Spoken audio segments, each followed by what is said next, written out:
adventurers, and welcome back to my channel. I am on a roadside stop outside of Telluride, Colorado, and we are about to head toward Dolores.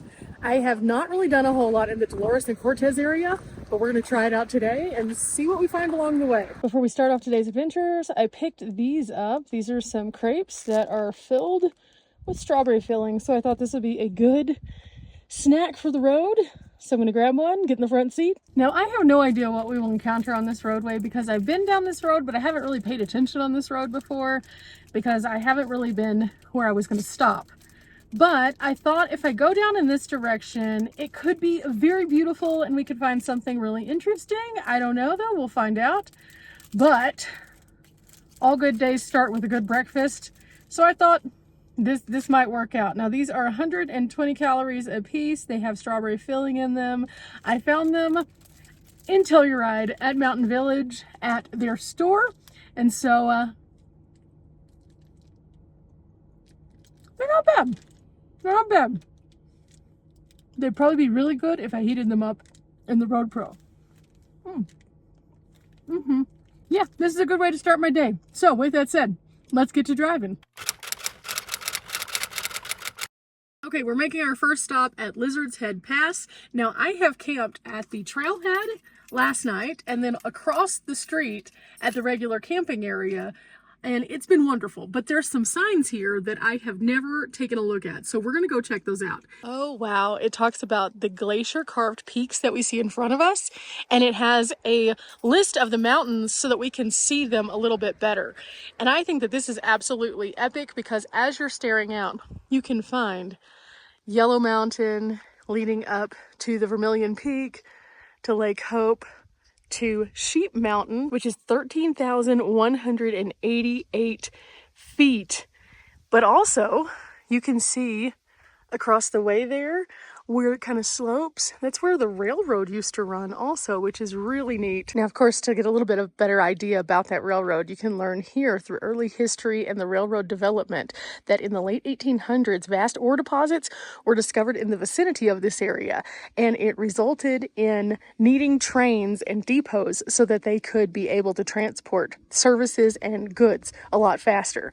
And between 1890 and 1891, this guy right here, Otto Mears, spent $9 million to build a narrow gauge Rio Grande Southern Railroad, which spanned 165 miles from Durango to Ridgeway, and it went right here over the Lizard's Pass. Now this is kind of fun because this is called the Galloping Goose crossing the trestle, and the Galloping Goose is now what they call the shuttle in Telluride in honor of the original Galloping Goose. But there are other things that also happened here, including sheep and cattle grazing in the high country. And the sheep and cattle have grazed in this area of the national forest in the high country for years and years and years. And in the late 1800s, that's when it all began, whenever they had longhorns grazing here as well. And by the early 1900s, most of the ranchers had replaced their cattle with sheep. And I think you can see why. It's lush. The vegetation here is amazing. It is absolutely beautiful.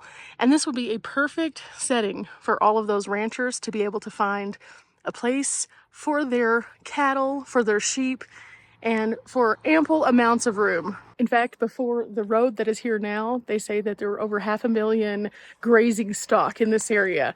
Whenever the road came in, obviously that had to change, but there are still a lot of people who have grazing stock in this region. So that's pretty neat. Now here we learn about what winter looks like on the mountain pass. Now, you would not catch me here during the winter at any point in time because even though they do maintain the roads, it also is very narrow and windy, and I am not trying to play with that. However, that is not the case for all of these. They had to. So they created these rotary snow plows that were used to clear snow for the trains, and they would also use the Galloping Goose with a plow on the front to clear the tracks. But in some areas, you see that it was so bad that even with those things, they would have to have people come and shovel them out because they get up to 15 feet of snow in this region. Of course, we know that's why the ski industry is so big here in the Telluride region. And in all of these areas, you'll find tons of different Arctic kinds of winter sports, such as snowshoeing. They have a place that you can go snowmobiling, and as you're going down the road, you'll see Nordic passes. So whenever you see that, that's why, because they get that much snow here. This is a booming place during the winter, even though I personally would not be coming up here because, you know, scared. But let's give it one last look before we get back on the road. It's beautiful. Definitely brings me a lot of joy when I'm here. Again, I have parked at the top up here and camped overnight. There is a stay limit there because it is national forest. Don't overstay your welcome. Again, also though, I camped right over there. Both of these are great, but I will say with AT&T, there is absolutely no service, but they are absolutely amazing. So, free camping outside of Telluride? Yeah, there's plenty of it. But for now, back to the van we go. Now, along this path, there may be more of these signs. I don't know, but every time that we see one, we're going to try to stop and check it out so we can get a better understanding of this roadway. With that said, it is getting a little dark and gloomy in the direction we're going, so we're going to be real careful because a mountain pass in the rain, I don't love that. We're going to pull over if it starts raining on us too hard, but for now, let's go.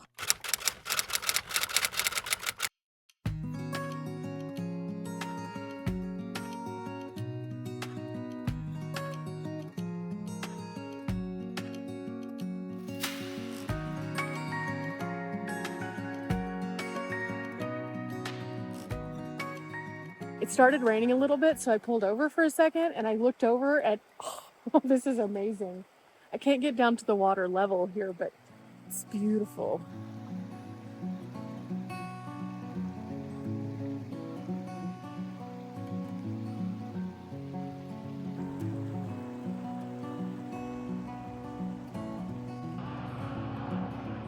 You know, I love days like today where we just casually move along and look at all of the beauty and see what we can find. I think there's another viewpoint over here, so I'm going to walk away from the van for a moment and see what I can find. Ooh, this is definitely a better viewpoint.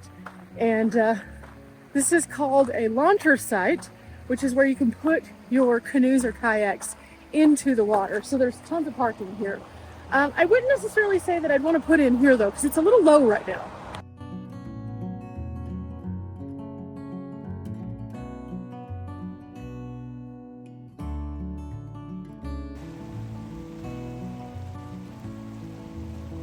Wow, it was incredible. I am so taken aback every time I come to Colorado because there's just natural beauty in every direction. Whether you're in the low country where there's more of the grassy plains, or you're in the high country where there's beautiful forested mountains. It is amazing. Everyone should have Colorado on their bucket list at least once in a lifetime. You should come here and just explore and give yourself some time. Oh my goodness.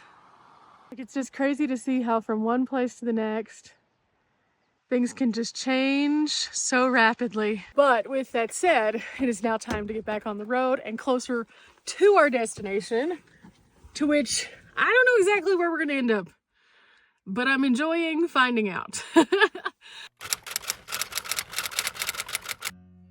Okay, just a short way up the road, we hit Sun, we hit cell phone service, and we hit Rico.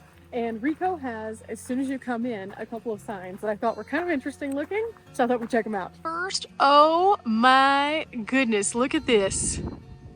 First one looks like a map of Rico, and it says that we are here, and it gives you an idea of all the different things that are here, as well as the Dolores River, which kind of flanks town. According to this map, there's water right behind here, so let's go check it out to see if there actually is.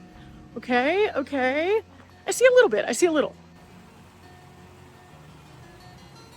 But more interestingly is this old mining elevator right here, this lift. And I am assuming that it goes to a hole or has been relocated. We're about to find out though. There's the water. There it is. This is unfortunate. Some of the sign is messed up from the elements, but basically it says in 1879 they found silver here, and then the industry started to boom, and then in the mid 1860s prospectors returned to the mountains, and that's whenever they found the silver. By 1891, the Rio Grande Southern Railroad arrived in Rico, and it connected Durango with Ridgeway. And by 1892, Rico had a population of almost 5,000 people. This is where we ended up with this structure in front of us. This is from the Atlantic Cable Mine. So it says right here that R.C. Darling discovered the mine property in March of 1878 with a pioneer mining district near the confluence of the Silver Creek and the Dolores River. And then 2 years later, he returned from Santa Fe, New Mexico, and filed the Atlantic Cable Lode mining claim. It's on to say that that particular claim was super pivotal during World War II with lead and zinc. And so that's a pretty interesting story of how it kind of came full circle there. But wow, this thing is awesome. This is so awesome. Now they also have this here that says the Rico area was originally inhabited by natives, including the Ute Indian tribe. And in the 1700s, the Spanish explorers were in the area and they came here. And then after that, the trappers came from the St. Louis Fur Company. And then they reported the remains of Spanish smelters. And then mining began around 1860 here.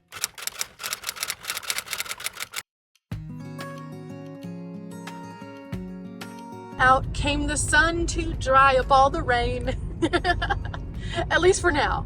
There is wind pushing the rain this way though, so it may end up here still, but for now, blue skies.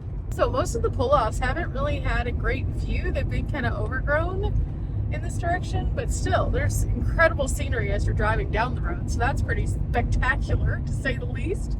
Definitely puts a smile on my face. Some of these tiny little community areas have beautiful homes also. Oh my goodness.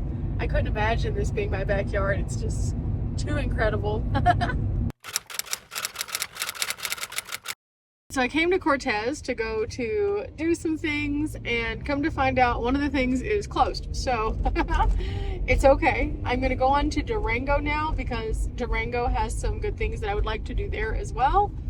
I don't foresee me and Riley coming down this way too much. It is much warmer down here and she's trying to get away from the warmth. So I feel as though we'll probably stay up in the high country, but it was a good trip to come down here because being able to see all that was amazing. However, with that said, off to Durango, which is also low country. And at the time that you're seeing this, I know this won't make a whole lot of sense, but at the time that I'm here, it's like 90 degrees. It's pretty late in the summer and it's still 90 degrees. Yeah. Well, it started raining again. I'm on my way to Durango and this looks like it's going to be the norm for the rest of the day. Okay, cool. The rain lifted just in time to hit a little bit of construction. So up there it looks as though they are doing something to the road. Okay, we're gonna be here for a minute. Again, even though I'm sitting, it's beautiful. Now just because I have to sit here doesn't mean that it has to be bad, and I think that it's actually kind of lovely just to kind of take it in sometimes. Now my goal of today was to scout out new paths and just kind of see what different roads are out there. And then on my way, I was going to go to a Starbucks in Cortez just to see if I could get my last little stuff done before I meet Riley, and then also see what the temperatures are like and what it actually feels like, because sometimes you can see something and it feels a bit cooler. It doesn't. It's still pretty warm. So I kind of sent her a message and said, hey, I think whenever we're looking at our plans, we should look in this area instead of this area. And I think that she's all for it. So that's the nice thing about boots on the ground. I can be that person who's like exploring and figuring it out. And in the meantime, I'm still looking for a Starbucks, which is why I'm going to Durango. I also know Durango is going to be a bit harder to camp because they don't let you stay at their Walmart. Most of the campsites that I've seen online are pretty difficult. So I may have to drive outside of town to find camping, but that's okay. Today wasn't about necessarily doing the most. It was more so about just getting out with a tank of gas and going and seeing what I could find.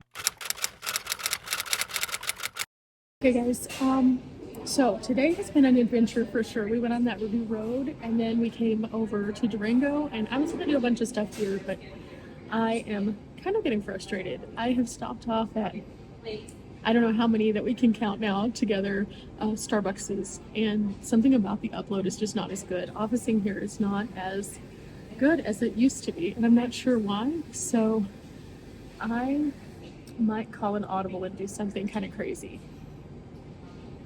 if I do this, this is going to change the trajectory of the next week of my life. But I think it could be kind of good. I'm going to finish working on this, and then I'm going to look at some things. And if those things align, we're hitting the road to an unknown destination, which I will share with you guys tomorrow. Remember, guys, we're not here for a long time, but we are here for a good time. And the good time could get interesting. That's all I'm saying. Until next time. Bye. This place was epic.